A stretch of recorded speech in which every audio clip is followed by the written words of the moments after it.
বাংলাদেশ বিষয়াবলীর বাণিজ্য ও অর্থনীতি সংক্রান্ত এই ক্লাসটিতে আমি ফারহান সাকিব আপনাকে স্বাগত জানাচ্ছি। আজকের এই ক্লাসটিতে আমরা আলোচনা করব বাংলাদেশের অর্থনীতি ও বাণিজ্য নিয়ে। আমরা কথা বলবো বাংলাদেশের ব্যাংকিং ব্যবস্থা, বীমা ও মুদ্রা ব্যবস্থা নিয়ে। আমরা জানব বেসরকারি সংগঠন, বাজেট এবং শিল্প কারখানা সম্পর্কিত নানা প্রয়োজনীয় তথ্য। চলুন তাহলে দেরি না করে শুরু করে দেওয়া যাক।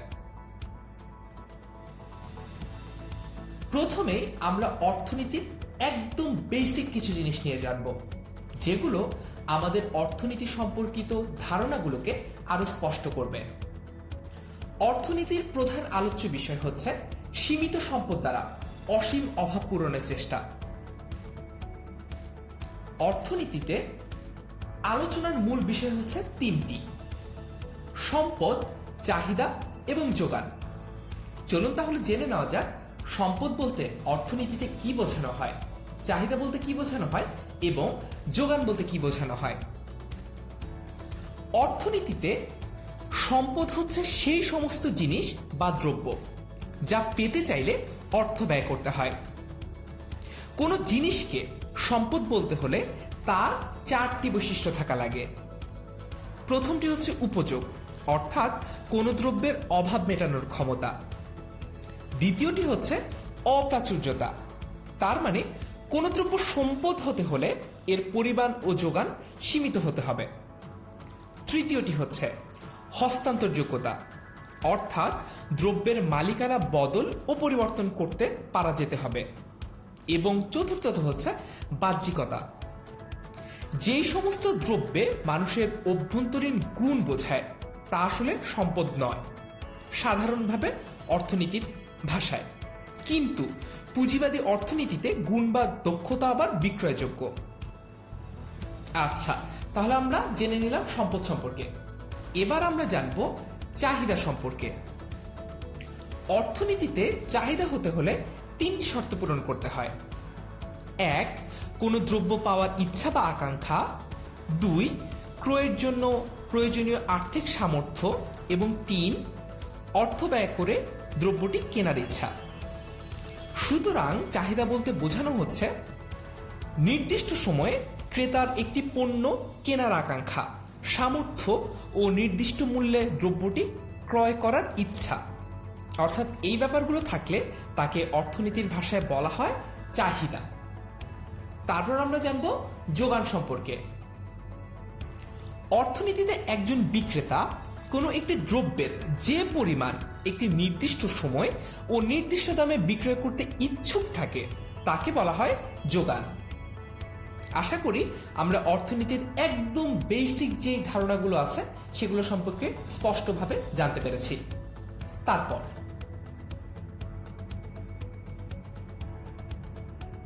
এখন আমরা অর্থনীতি সম্পর্কিত আরো কিছু গুরুত্বপূর্ণ ধারণা স্পষ্টভাবে জেনে নেব।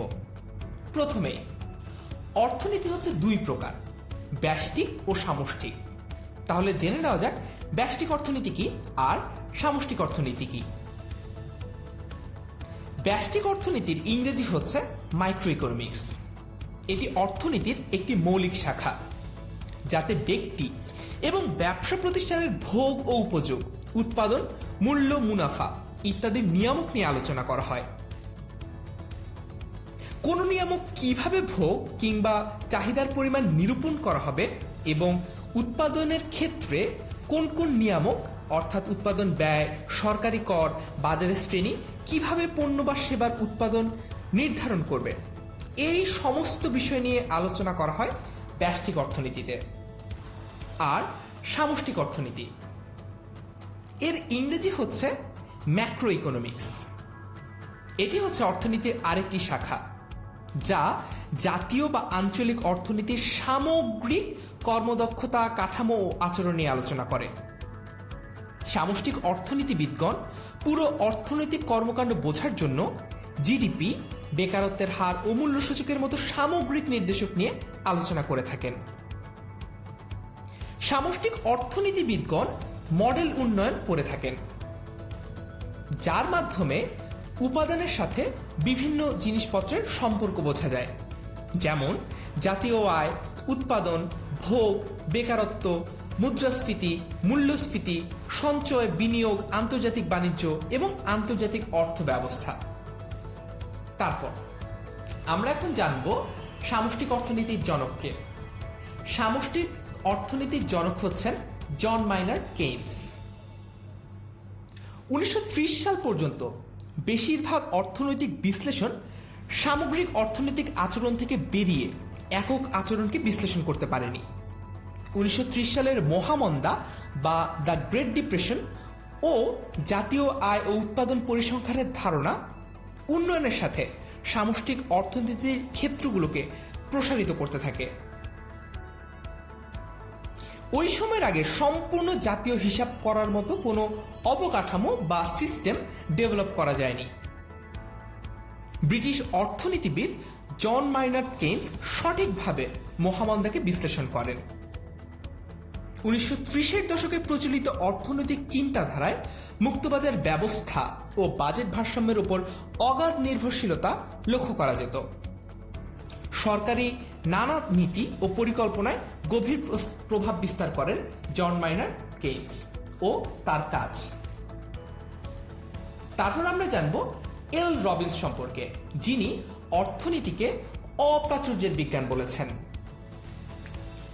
অর্থনীতি সম্পর্কে এল রবিন্স বলেছেন, অর্থনীতি মানুষের অসীম অভাব ও বিকল্প ব্যবহারযোগ্য সীমিত সম্পদের সম্পর্ক বিষয়ক মানব আচরণ নিয়ে আলোচনা করে। অর্থাৎ তার সংজ্ঞাটা বিশ্লেষণ করলে আমরা বুঝতে পারি যে তিনি বলছেন এটি মানব জীবনের 3টি মৌলিক বৈশিষ্ট্যের উপর প্রতিষ্ঠিত: অসীম অভাব, সীমিত সম্পদ এবং বিকল্প ব্যবহারযোগ্য সম্পদ।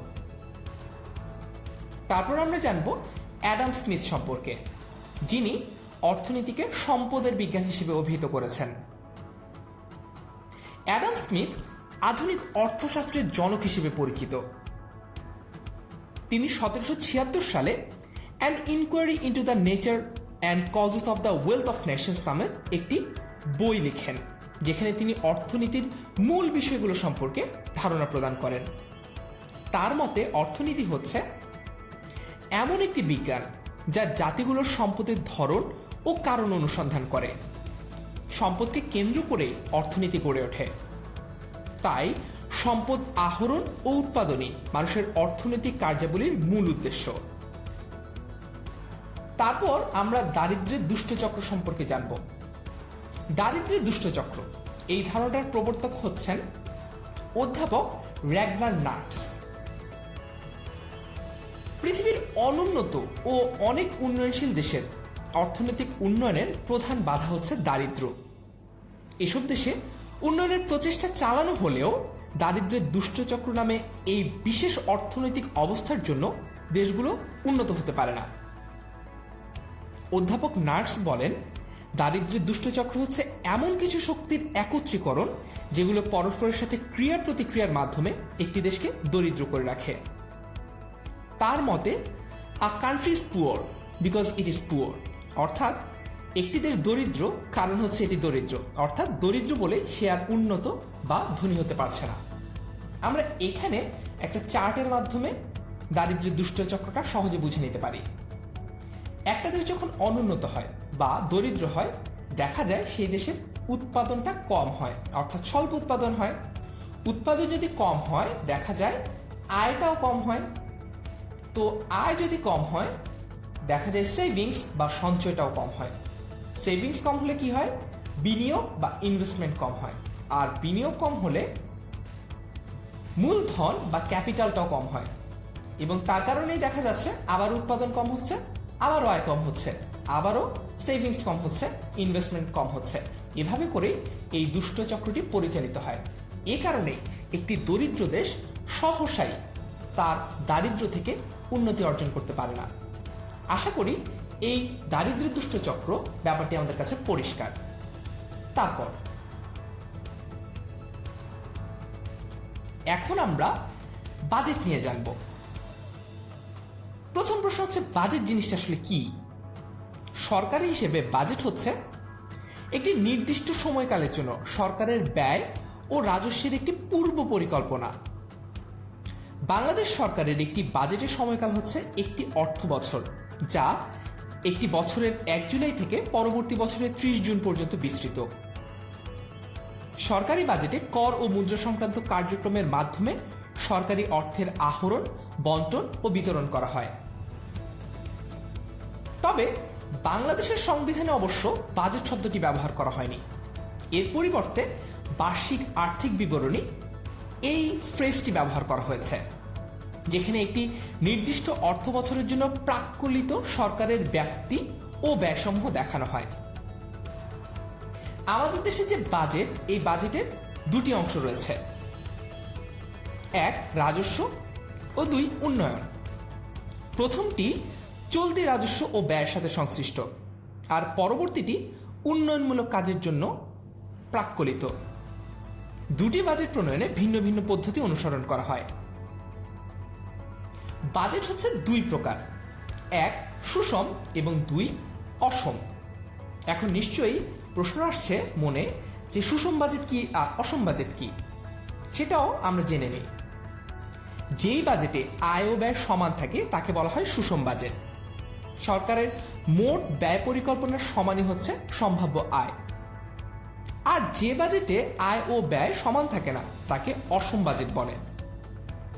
অসম বাজেট আবার 2 রকম হতে পারে, যেমন উদ্বৃত্ত বাজেট ও ঘাটতি বাজেট। কি রকম? ব্যয়ের তুলনায় আয় বেশি হলে সেটাকে বলা হচ্ছে উদ্বৃত্ত বাজেট, আর ঘাটতি বাজেট হচ্ছে ঠিক তার উল্টোটা, এখানে ব্যয় বেশি, আয় কম।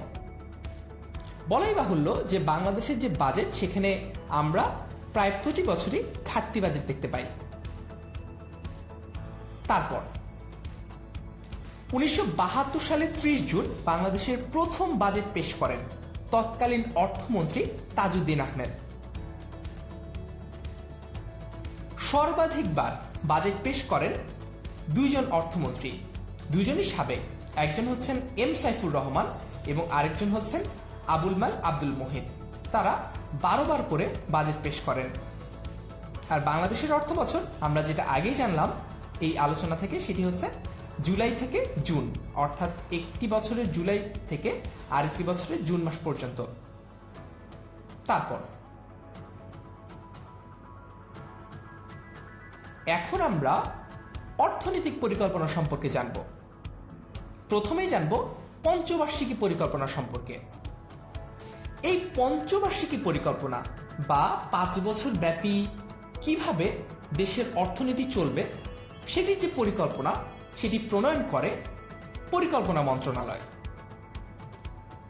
পঞ্চবার্ষিকী পরিকল্পনা বলতে মূলত জন অংশগ্রহণমূলক পরিকল্পনাকেই বোঝায়। এই পরিকল্পনা হচ্ছে কর্মসূচির কাঙ্ক্ষিত সফলতার প্রতিচ্ছবি, যা বর্তমান ও ভবিষ্যৎ অর্থনৈতিক ও সামাজিক কর্মকাণ্ডের মধ্যে সেতু বন্ধন তৈরি করতে পারে। তো এখন আমরা একটু পরিকল্পনা মন্ত্রণালয় সম্পর্কে জানি। পরিকল্পনা মন্ত্রণালয় গণপ্রজাতন্ত্রী বাংলাদেশ সরকারের 44টি মন্ত্রণালয়ের একটি গুরুত্বপূর্ণ মন্ত্রণালয়। এর কাজ হচ্ছে পরিসংখ্যান ব্যবস্থাপনা, সামাজিক ও অর্থনৈতিক উন্নয়নের নীতি নির্ধারণ ও বাস্তবায়নের রূপরেখা তৈরি করা। এর অধীনস্থ বিভাগগুলো হচ্ছে 1 পরিকল্পনা বিভাগ, 2 বাংলাদেশ উন্নয়ন গবেষণা প্রতিষ্ঠান, 3 পরিকল্পনা কমিশন, 4 জাতীয় পরিকল্পনা ও উন্নয়ন একাডেমি, 5 পরিসংখ্যান ও তথ্য ব্যবস্থাপনা বিভাগ, 6 বাংলাদেশ পরিসংখ্যান ব্যুরো এবং 7 বাস্তবায়ন পরিবীক্ষণ ও মূল্যায়ন বিভাগ। তারপর পঞ্চবার্ষিকী পরিকল্পনা প্রবর্তক হচ্ছে সোভিয়েত ইউনিয়ন। আচ্ছা, সোভিয়েত ইউনিয়ন সম্পর্কে আমরা কি যথেষ্ট পরিমাণ জানি? একটু জেনে নেওয়া যাক সংক্ষেপে। 1945 সাল থেকে 1991 সাল পর্যন্ত ভেঙে যাওয়ার আগে সোভিয়েত ঐক্য মার্কিন যুক্তরাষ্ট্রের একমাত্র প্রতিদ্বন্দ্বী পরাশক্তি হিসেবে স্নায়ুযুদ্ধে লিপ্ত ছিল। 1991 সালে সোভিয়েত ইউনিয়নের পতনে 15টি নতুন প্রজাতন্ত্র গঠিত হয়। রুশ সাম্রাজ্যের উত্থান ঘটে 1917 সালে ভ্লাদিমির লেনিনের বলশেভিক পার্টির নেতৃত্বে অক্টোবর বিপ্লবের মাধ্যমে। এই বিপ্লব সারা বিশ্বে কমিউনিস্ট বিপ্লব হিসেবে পরিচিত ছিল এবং যা সোভিয়েত ইউনিয়নকে অনেক বেশি প্রভাবিত করেছে। বাংলাদেশে প্রথম পঞ্চবার্ষিকী পরিকল্পনা প্রণয়ন করা হয় 1973 থেকে 78 সাল। বাংলাদেশে 2020 সাল পর্যন্ত 7টি পঞ্চবার্ষিকী পরিকল্পনা প্রণয়ন করা হয়েছে। তারপর আমরা জানব এডিপি সম্পর্কে। এডিপির মাধ্যমে বার্ষিক উন্নয়ন বরাদ্দ নির্ধারণ করা হয়। প্রশ্ন হচ্ছে এডিপি জিনিসটা আসলে কি? এডিপির পূর্ণরূপ হচ্ছে অ্যানুয়াল ডেভেলপমেন্ট প্রোগ্রাম। কোন একটি পঞ্চবার্ষিক পরিকল্পনায় উল্লেখিত সরকারি খাতের উন্নয়ন কর্মসূচি, বিনিয়োগ এবং লক্ষ্যমাত্রাগুলো পরিচালনা ও অর্জনের জন্য ওই পঞ্চবার্ষিকী পরিকল্পনার কোনো একটি নির্দিষ্ট বছরে বাস্তবায়নযোগ্য বিভিন্ন খাতের প্রকল্পগুলোর তালিকা এবং তাদের জন্য আর্থিক বরাদ্দ সহ প্রণীত কর্মসূচি হচ্ছে মূলত এডিপি বা অ্যানুয়াল ডেভেলপমেন্ট প্রোগ্রাম। বার্ষিক উন্নয়ন কর্মসূচিতে কোনো নির্দিষ্ট বছরের সবগুলো প্রকল্প আসলে অন্তর্ভুক্ত করা সম্ভব হয় না। কিছু কিছু প্রকল্প এডিপি বহির্ভূত রাখা হয় এবং নির্দিষ্ট বছরের রাজস্ব বাজেট থেকে অর্থ বরাদ্দের মাধ্যমে বাস্তবায়ন করা হয়। সকল প্রকল্পের বাস্তবায়নের জন্য অর্থ মন্ত্রণালয়ের নির্দিষ্ট নীতিমালা ঘোষণা করা হয়। উক্ত নীতিমালার আলোকে মন্ত্রণালয় কর্তৃক প্রকল্পগুলোর বাস্তবায়ন প্রক্রিয়া মনিটর করা হয়। এডিপিতে স্থানীয় ও বৈদেশিক উভয় ধরনের মুদ্রাই ব্যবহার করা হয়, আর এই এডিপি প্রণীত হয় জাতীয় সংসদ দ্বারা। তারপর এখন আমরা জানব কর ও রাজস্ব সম্পর্কে। বাংলাদেশের প্রথম কর ন্যায়পাল ছিলেন খায়রুজ্জামান চৌধুরী, আর কর ন্যায়পাল আইন পাশ হয় 2005 সালে এবং সেটি রহিত করা হয় 2011 সালে। গণপ্রজাতন্ত্রী বাংলাদেশ সংবিধানের 77 নং অনুচ্ছেদে ন্যায়পাল সম্পর্কে বলা হয়েছে, পার্লামেন্ট কর্তৃক নিযুক্ত কমিশনার বা কর্মকর্তাকে ন্যায়পাল বলে। তিনি সরকার, মন্ত্রণালয়, সরকারি কোনো প্রতিষ্ঠান বা কর্মকর্তার বিরুদ্ধে উত্থাপিত অভিযোগের তদন্ত করেন। বিভিন্ন দেশে ভিন্ন ভিন্ন পর্যায়ে ন্যায়পাল নিয়োগ করার বিভিন্ন বিধান রয়েছে। ন্যায়পাল অভিযোগ সম্পর্কে তদন্ত রিপোর্ট করেন, কিন্তু সেটি বাস্তবায়ন করতে পারেন না। বাংলাদেশের সংবিধানের 77 নং অনুচ্ছেদে ন্যায়পাল নিয়োগের ক্ষমতা দেওয়া হয়েছে সংসদকে। 1972 সাল থেকে সংবিধানে ন্যায়পালের বিধান রয়েছে।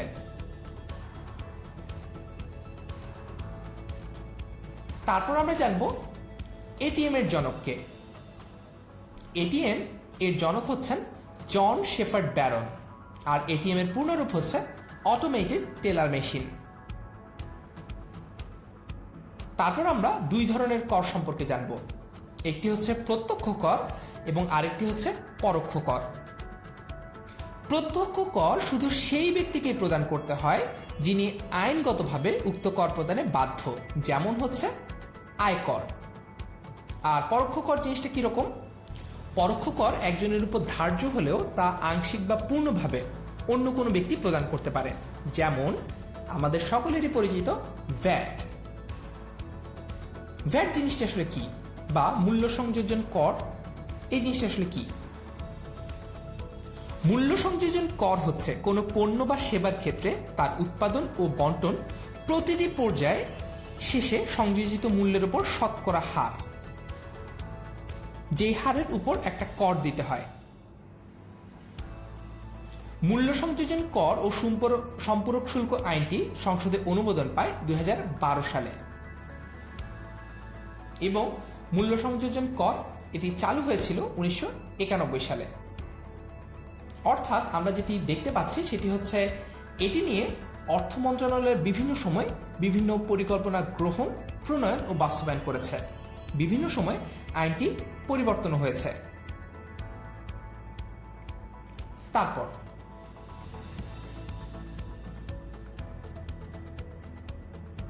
এরপর আমরা আমদানি ও রপ্তানি সম্পর্কে জানব। বাংলাদেশের ব্যবসা ও বাণিজ্য মন্ত্রণালয়ের প্রথম মন্ত্রী হচ্ছেন captain M Mansur Ali. Captain M Mansur Ali সম্পর্কে একটু জানা যাক। 1975 সালের 15 আগস্ট বঙ্গবন্ধু শেখ মুজিবুর রহমান নিহত হলে মনসুর আলী আত্মগোপন করেন। রাষ্ট্রীয় ক্ষমতা দখলের পর খন্দকার মোশতাক আহমেদ আওয়ামী লীগে তার কতিপয় সহকর্মীকে মন্ত্রিসভায় অন্তর্ভুক্ত করেন, কিন্তু মনসুর আলী ও অপর 3 জাতীয় নেতা মন্ত্রিসভায় যোগদানে অস্বীকৃতি জানান এবং তার পরবর্তীতে 23 আগস্ট তাদেরকে গ্রেপ্তার করে ঢাকা কেন্দ্রীয় কারাগারে আটক করা হয়। কারাগারে আটক অবস্থায় 3 নভেম্বর অপর 3 জাতীয় নেতা সহ ক্যাপ্টেন এম মনসুর আলীকে নির্মমভাবে হত্যা করা হয়। তারপর বাংলাদেশ কর কমিশন প্রতিষ্ঠিত হয় 1973 সালে। বাংলাদেশের ব্যবসায়ীদের শীর্ষ সংগঠন হচ্ছে এফবিসিসিআই।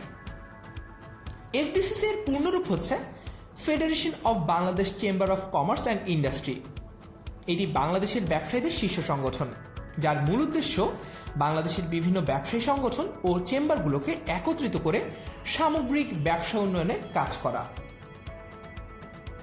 তারপর আন্তর্জাতিক বাণিজ্য 2 ধরনের, একটা হচ্ছে আমদানি অর্থাৎ বাইরে থেকে কোনো কিছু নিজের দেশে আনা, আর একটা হচ্ছে রপ্তানি অর্থাৎ নিজের দেশ থেকে কোনো কিছু বানিয়ে বাইরের দেশে পাঠানো। বাংলাদেশ সবচেয়ে বেশি পণ্য রপ্তানি করে মার্কিন যুক্তরাষ্ট্রে। বাংলাদেশ যে দেশ থেকে টাকার অঙ্কের সবচেয়ে বেশি আমদানি করে সেটি হচ্ছে চীন। বাংলাদেশের রপ্তানি বাণিজ্যের শতকরা 75% চট্টগ্রাম বন্দরের মাধ্যমে করা হয়ে থাকে। তারপর আমরা জানব জিএসপি সম্পর্কে। জিএসপির পূর্ণরূপ হচ্ছে জেনারেলাইজড সিস্টেম অফ প্রেফারেন্স বা প্রাধান্যমূলক বাজার সুবিধা। 1964 সালের ইউএনসিটিএডি অর্থাৎ United Nations conference on trade and development এর প্রথম সম্মেলনে উন্নয়নশীল দেশগুলোর জন্য বিশেষ বাণিজ্যিক সুবিধা প্রদান এই ব্যাপারটি আলোচনায় আসে।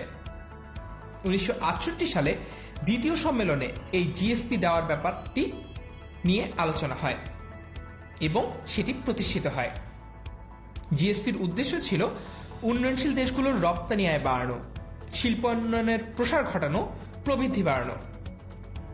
প্রথম জিএসপি সুবিধা চালু করে ইউরোপীয় ইউনিয়ন 1971 সালে। যুক্তরাষ্ট্র পণ্য আমদানিতে বাংলাদেশ কর ও কোটামুক্ত প্রবেশাধিকার সুবিধা পাওয়া শুরু করে 1976 সালে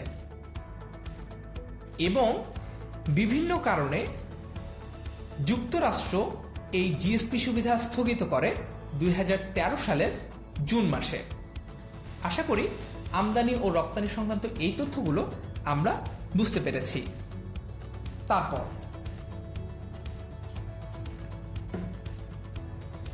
এখন আমরা বাংলাদেশের ব্যাংকিং ব্যবস্থা, বীমা ও মুদ্রা ব্যবস্থা সম্পর্কে জানব। প্রথমেই জেনে নেওয়া যাক বাংলাদেশ ব্যাংক সম্পর্কিত কিছু কথা। বাংলাদেশ ব্যাংক হচ্ছে বাংলাদেশের কেন্দ্রীয় ব্যাংক। এটি বাংলাদেশ ব্যাংক অধ্যাদেশ 1972 মাধ্যমে 1971 সালের 16 ডিসেম্বর প্রতিষ্ঠা অর্জন করে। এর প্রধান কার্যনির্বাহীকে গভর্নর হিসেবে অভিহিত করা হয়। বাংলাদেশ ব্যাংক একটি রেগুলেটরি সংস্থা এবং কার্যত ব্যাংকগুলোর ব্যাংক। রাষ্ট্রের পক্ষে একটি দেশের ব্যাংকিং খাতকে এটি নিয়ন্ত্রণ করে থাকে।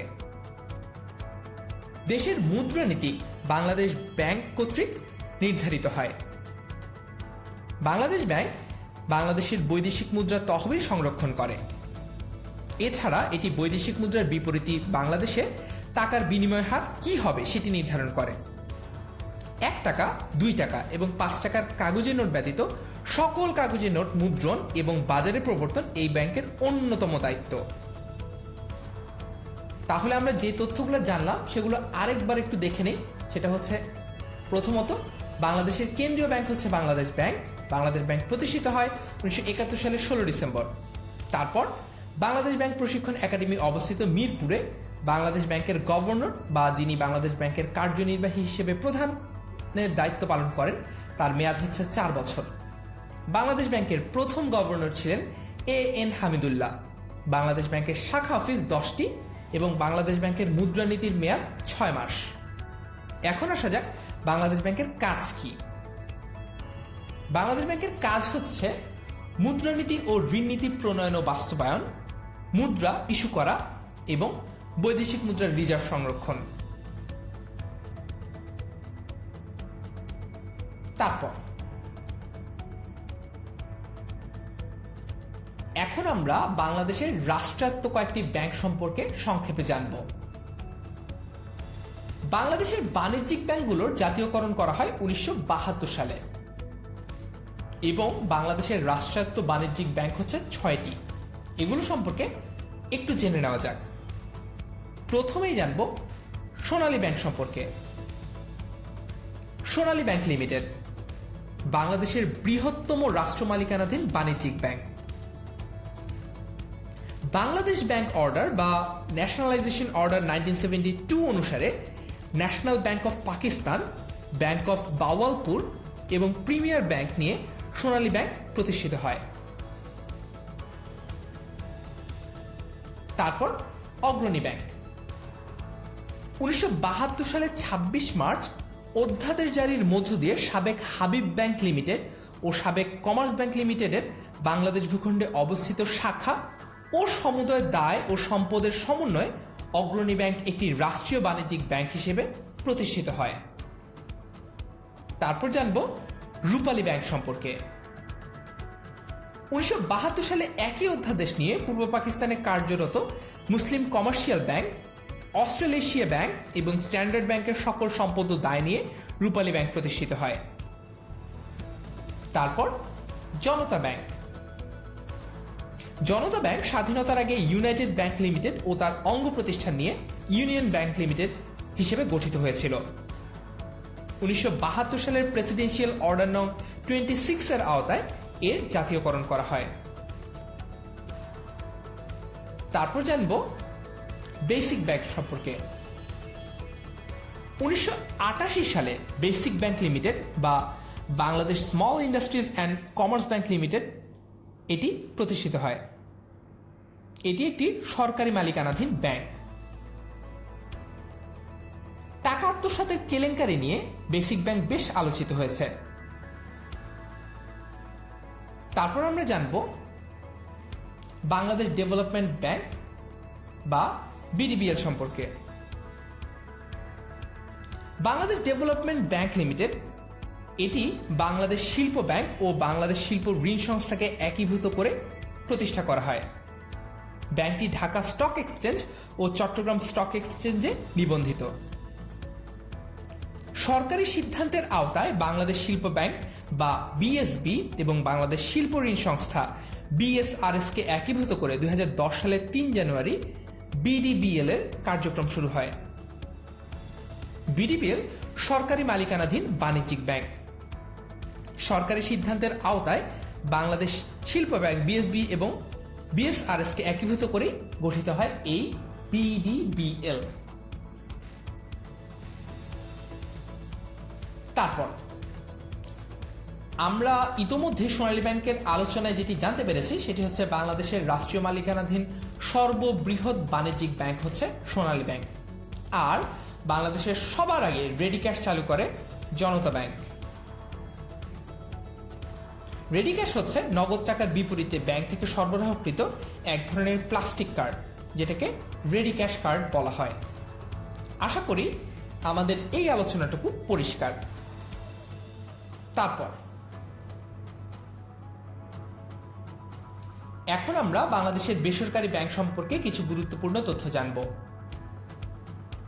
প্রথমে উপমহাদেশে ব্যাংকিং ব্যবস্থা চালু হয় মুঘল আমলে। প্রথম বাঙালি মালিকানার ব্যাংক হচ্ছে পূবালী ব্যাংক লিমিটেড, যেটি প্রতিষ্ঠিত হয়েছে 1959 সালে। বাংলাদেশের প্রথম বেসরকারি ব্যাংক হচ্ছে আরব বাংলাদেশ ব্যাংক, প্রতিষ্ঠিত হয়েছে 1982 সালে। উত্তরা ব্যাংক জাতীয়করণ করা হয় 1972 সালে এবং বেসরকারীকরণ করা হয় 1981 সালে। প্রথম টেলিফোন ব্যাংকিং চালু করে স্ট্যান্ডার্ড চার্টার্ড ব্যাংক 1997 সালে। প্রথম মোবাইল ব্যাংকিং চালু করে ডাচ বাংলা ব্যাংক এবং যেটির নাম হচ্ছে রকেট। বাংলাদেশ সেনাবাহিনী কর্তৃক পরিচালিত ব্যাংক হচ্ছে ট্রাস্ট ব্যাংক। শিল্প ব্যাংক প্রতিষ্ঠিত হয় 1972 সালে এবং বাংলাদেশ কৃষি ব্যাংক প্রতিষ্ঠিত হয় 1973 সালে। আমরা এটা সম্পর্কে একটু সংক্ষেপে জেনে নিই। কৃষিঋণ কার্যক্রম পরিচালনার ক্ষেত্রে দেশের সবচেয়ে বড় জাতীয় বিশেষায়িত ব্যাংকিং প্রতিষ্ঠান হচ্ছে বাংলাদেশ কৃষি ব্যাংক। 1973 সালে কৃষির উন্নয়নের জন্য বাংলাদেশ কৃষি ব্যাংক আদেশ বলে একটি বিশেষায়িত সরকারি ব্যাংক হিসেবে এটি প্রতিষ্ঠিত হয়। কর্মসংস্থান ব্যাংক এটি প্রতিষ্ঠিত হয় 1998 সালে, আর গ্রামীণ ব্যাংক প্রতিষ্ঠিত হয় 1983 সালে। বাংলাদেশের একটি ক্ষুদ্র ঋণ প্রদানকারী সংস্থা হচ্ছে গ্রামীণ ব্যাংক, যেটি একটি সামাজিক উন্নয়ন ব্যাংকও বটে। এর প্রতিষ্ঠাতা শান্তিতে নোবেল বিজয়ী ডক্টর মোহাম্মদ ইউনুস। 1976 সালে গ্রামীণ ব্যাংক প্রতিষ্ঠিত হয়েছে। 1983 সালে এটি একটি বৈধ এবং স্বতন্ত্র ব্যাংক হিসেবে যাত্রা শুরু করে। গ্রামীণ ব্যাংক মূলত ভূমিহীন এবং দরিদ্র নারীদের 5 জনের ক্ষুদ্র ক্ষুদ্র দল গঠনের মাধ্যমে ক্ষুদ্র ঋণ প্রদান করে এবং ঋণের মাধ্যমে তাদের কর্মসংস্থানের সৃষ্টি করে। গ্রামীণ ব্যাংকের ঋণ পরিশোধের হার 98%। তারপর এখন আমরা বাংলাদেশের বীমা সংস্থা সম্পর্কে জানব। বর্তমানে বাংলাদেশে বীমা প্রতিষ্ঠান রয়েছে 79টি। এর মধ্যে জীবন বীমা 32টি এবং সাধারণ বীমা 46টি। বাংলাদেশের রাষ্ট্রায়ত্ত বীমা প্রতিষ্ঠান হচ্ছে 2টি। একটি হচ্ছে সাধারণ বীমা কর্পোরেশন, আরেকটি হচ্ছে জীবন বীমা কর্পোরেশন। বাংলাদেশে চালু বিদেশি বীমা কোম্পানির নাম হচ্ছে মেট লাইফ এবং life insurance corporation Bangladesh limited. এই তথ্যটি কিন্তু খুবই গুরুত্বপূর্ণ। সেটি হচ্ছে বীমা খাত বর্তমানে অর্থ মন্ত্রণালয়ের অধীনস্থ, যেটি এর আগে বাণিজ্য মন্ত্রণালয়ের অধীনস্থ ছিল। আশা করি বীমা সংস্থা সম্পর্কে আমরা অল্প করে হলেও গুরুত্বপূর্ণ তথ্যগুলো জানতে পেরেছি। তারপর এখন আমরা বাংলাদেশের মুদ্রা ব্যবস্থা সম্পর্কে জানব। উপমহাদেশের প্রথম মুদ্রা আইন পাশ হয় 1835 সালে। উপমহাদেশের প্রথম কাগজি মুদ্রা চালু করেন লর্ড ক্যানিং। বাংলাদেশের টাকা ছাপানোর প্রেস 1989 সালে গাজীপুরে প্রতিষ্ঠিত হয় এবং যার নাম হচ্ছে দ্য সিকিউরিটি প্রিন্টিং কর্পোরেশন। বাংলাদেশে 2 ধরনের নোট প্রচলিত, 1 ব্যাংক নোট ও 2 সরকারি নোট। বাংলাদেশের সবার আগে যে নোট চালু হয় সেই নোটটি চালু হয় 1972 সালের 4 মার্চ। এখন আমরা এক নজরে একটু বাংলাদেশের গুরুত্বপূর্ণ কয়েকটি মুদ্রার উপর কিসের কিসের চিহ্ন রয়েছে সেটি সম্পর্কে জানি, যেগুলো বিভিন্ন সময় বিভিন্ন মেধা যাচাইমূলক পরীক্ষায় প্রশ্ন হিসেবে এসে থাকে। 20 টাকার নোটে রয়েছে 60 গম্বুজের ছবি, 1000 টাকার নোটে রয়েছে জাতীয় সংসদের ছবি, আর 5 টাকার নোটে নওগাঁর কুসুম্বা মসজিদের ছবি রয়েছে। আশা করি এখান থেকে প্রশ্ন আসলে আমরা আত্মবিশ্বাসের সাথে সঠিক উত্তরটি দিতে পারব। তারপর এখন আমরা বেসরকারি সংস্থা সম্পর্কে জানব। প্রথমেই আমরা জানব এনজিওর পূর্ণরূপ কি। এনজিওর পূর্ণরূপ হচ্ছে নন গভর্নমেন্ট অর্গানাইজেশন। বাংলাদেশে এনজিও বিষয়ক যে ব্যুরো রয়েছে সেটি প্রধানমন্ত্রীর কার্যালয়ের অধীনস্থ। পল্লী কর্মসহায়ক ফাউন্ডেশন প্রতিষ্ঠিত হয় 1990 সালে এবং এই যে কেয়ার অর্গানাইজেশনটি আমরা দেখতে পাচ্ছি এটি মূলত মার্কিন যুক্তরাষ্ট্র ভিত্তিক। আর বর্তমান বিশ্বের সবচেয়ে বড় এনজিও হচ্ছে ব্র্যাক। বাংলাদেশের সবচেয়ে বড় ক্ষুদ্র ঋণ দানকারী সংস্থা হচ্ছে আশা। এখন আমরা এই সংগঠনগুলো সম্পর্কে একটু সংক্ষেপে জানি। ব্র্যাক বা বাংলাদেশ রুরাল অ্যাডভান্সমেন্ট কমিটি, এটি একটি বেসরকারি উন্নয়ন সংগঠন। জাতীয় পর্যায়ে সারা দেশ জুড়ে উন্নয়নমূলক কর্মকাণ্ড পরিচালনার পাশাপাশি সংগঠনটি আন্তর্জাতিক অঙ্গনেও তাদের কর্মসূচির বিস্তার ঘটিয়েছে। বর্তমানে বাংলাদেশের প্রায় 11 কোটি লোককে ব্র্যাক তার উন্নয়ন কার্যক্রমের আওতায় নিয়ে এসেছে। 1972 সালে স্যার ফজলে হাসান আবেদ সিলেট জেলার শাল্লা এলাকায় ব্র্যাক প্রতিষ্ঠা করেন। বাংলাদেশের স্বাধীনতা যুদ্ধের পর ভারত থেকে ফেরত আসা উদ্বাস্তুদের ত্রাণ ও পুনর্বাসনের সহায়তামূলক কর্মকাণ্ডের মাধ্যমে এর সূচনা হয়। পরবর্তী সময়ে ব্র্যাক বাংলাদেশের গ্রামাঞ্চলে দারিদ্র্য দূরীকরণ এবং দরিদ্র জনগণের ক্ষমতায়নের মতো দীর্ঘমেয়াদী বিষয়ে মনোনিবেশ করে। 2002 সালে ব্র্যাক আফগানিস্তানে কার্যক্রম শুরু করে। তখন থেকে এশিয়া এবং আফ্রিকার 8টি দেশে ব্র্যাক দারিদ্র্য দূরীকরণের লক্ষ্যে তার উদ্ভাবনী শক্তি এবং বহুমুখী বিস্তৃত কর্মসূচির অভিজ্ঞতাকে কাজে লাগিয়ে কাজ করে যাচ্ছে। বর্তমানে BRAC Afghanistan, Pakistan, Sri Lanka, Liberia, Tanzania, Uganda, দক্ষিণ সুদান, সিয়েরা লিওনে তাদের কার্যক্রম পরিচালনা করছে। তারপর আশা বা ASA, যার পূর্ণরূপ হচ্ছে অ্যাসোসিয়েশন ফর সোশ্যাল অ্যাডভান্সমেন্ট, বিশ্বের সবচেয়ে বড় আত্মনির্ভরশীল ক্ষুদ্র ঋণ প্রদানকারী প্রতিষ্ঠান এটি। বিশ্বখ্যাত ফোর্বস ম্যাগাজিনের সমীক্ষায় আশা পৃথিবীর সবচেয়ে বড় ক্ষুদ্র ঋণ প্রদানকারী সংস্থা হিসেবে স্বীকৃতি পেয়েছে।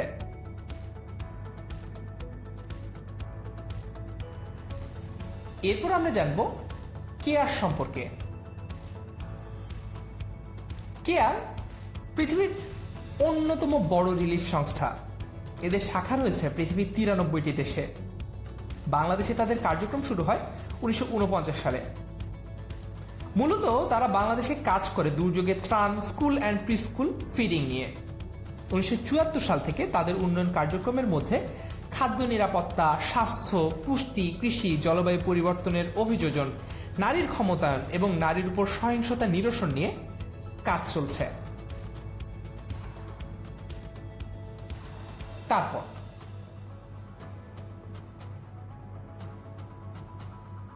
এখন আমরা সংক্ষেপে কিছু গুরুত্বপূর্ণ তথ্য জানব বাংলাদেশের শিল্প কারখানা সম্পর্কিত। বাংলাদেশের বৃহত্তম সার কারখানা হচ্ছে জামালপুরে অবস্থিত যমুনা ফার্টিলাইজার কোম্পানি লিমিটেড। দেশের প্রথম সার কারখানা হচ্ছে সিলেটের ফেঞ্চুগঞ্জে অবস্থিত ন্যাচারাল গ্যাস ফার্টিলাইজার ফ্যাক্টরি।